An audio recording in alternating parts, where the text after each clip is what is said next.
Hi everyone, we're going to take a look at the part 1 in the speaking exam in the IELTS exam.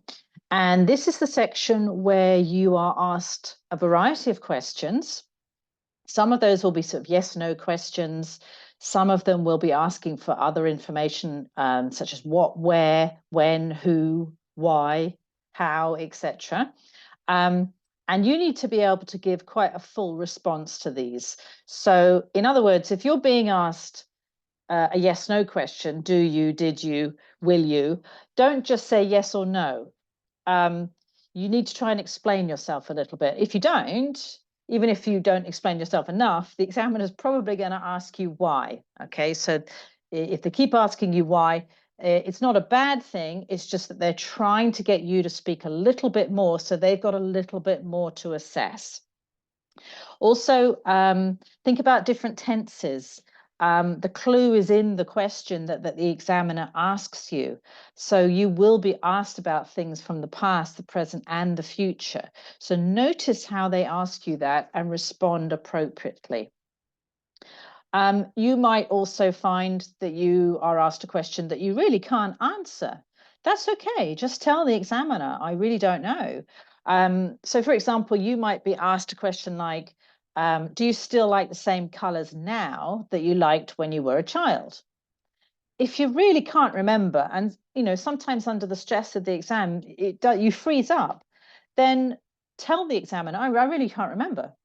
The examiner will then move on and choose the next question for you to answer. So they're not trying to give you a hard time. They are trying to get you to speak as much as you can, and they'll move on and find a question that you can answer. Word of warning, though, don't do that with every question, obviously, because then the examiner really has nothing to assess you on. Now, what types of things are you going to be asked to talk about? The list is endless. Okay, I've put a list here to show you all the types of things that they call familiar. Okay, so topics that you're meant to be able to speak quite easily about. They're quite personal questions. So you're giving your own opinions, your own ideas about things. Your opinions and ideas are not wrong. Yeah, remember, you're being assessed on your ability to speak English. The real aim of this section is to try and relax you as well. It's the beginning of the exam. You're feeling very tense. We're starting off with questions that should feel a little bit more comfortable, not too challenging for you, so you can relax into the exam, and then gets you ready for the more challenging parts of section 2 and section 3. So with this video, I've got a number of questions that could be posed as a part 1 question, and I've recorded myself answering them. So there are no right or wrong answers. Remember, they're just personal feelings or experiences. Your answers should not be learned. Okay, if you start giving an answer that you've actually learned, that you've learned those sentences, it's incredibly easy for the examiner to know that you're doing that. Okay, they are trained to look out for that. And if you do, you'll probably find they cut you short. They won't say anything. They'll just say thank you and move on to the next question. Or perhaps your learned answer isn't exactly answering the question they've asked you. So they'll ask you the question again. You're allowed to hesitate as you speak. You're responding naturally. So you'll notice in the answers that you listen to in a moment that you hear me hesitate and say, or perhaps repeat myself a little bit. This is natural conversation. This is what we do as humans. Yeah, we're not speaking like robots. You might also change your mind in the middle of an answer, and that's fine. Yeah, you say, no, I didn't mean that. And you move on and say what you want to say. All right, so let's move on now and listen to some of those answers that I've done for you. They are long answers. I've tried to show you how I would try and answer in detail. If you do that and the examiner does cut you off in the middle and says thank you and moves on to the next question, that's not a bad thing.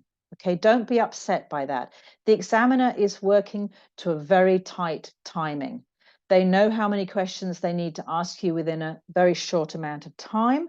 They want you to talk about a variety of different things because they're trying to assess your grammar and vocabulary as you're doing this. So don't ever feel upset if the examiner just says thank you and moves on to the next question or the next section. Yeah, they are actually trying to follow quite a strict program of questions.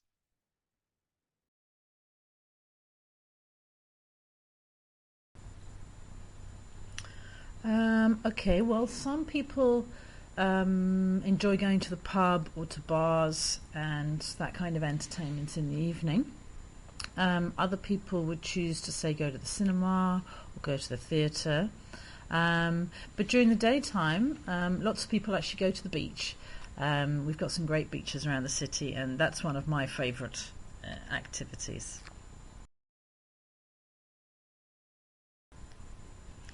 I really like the fact that it's a clean city. People put their rubbish in the bins, even their cigarette butts. They don't like to throw it on the street. And I like that it's a city, but it's a quiet city. It doesn't feel really crowded. It's easy to move around. Public transport is very reliable. Yeah, I think those are the main reasons why I like it.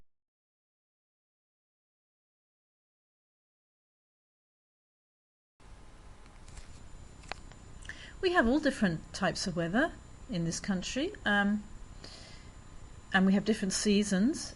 Some parts of the country, though, don't really have the normal 4 seasons. They have a wet climate and a dry season, whereas other parts of the country, you have your normal summer, winter, autumn, spring.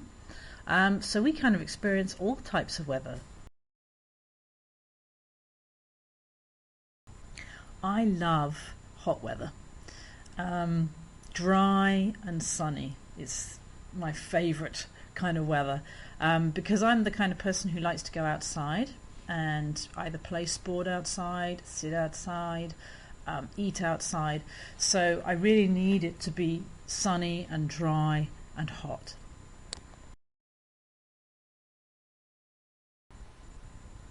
I really hate wet and windy weather because I hate being outside in it. I hate walking around in it. I hate the fact I have to wear extra clothes to keep myself warm and dry.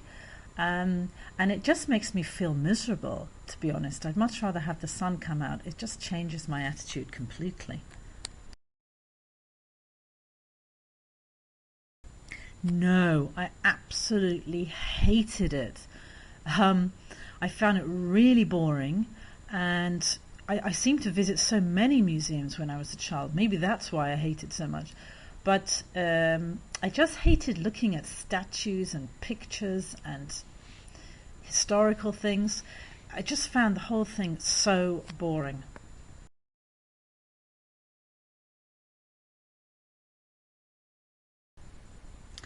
I think nowadays they are enjoyable.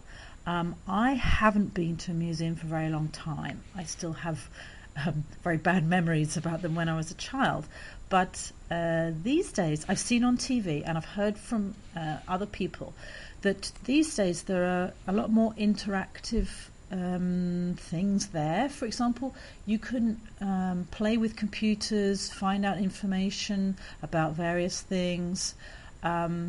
You can get involved more, I think.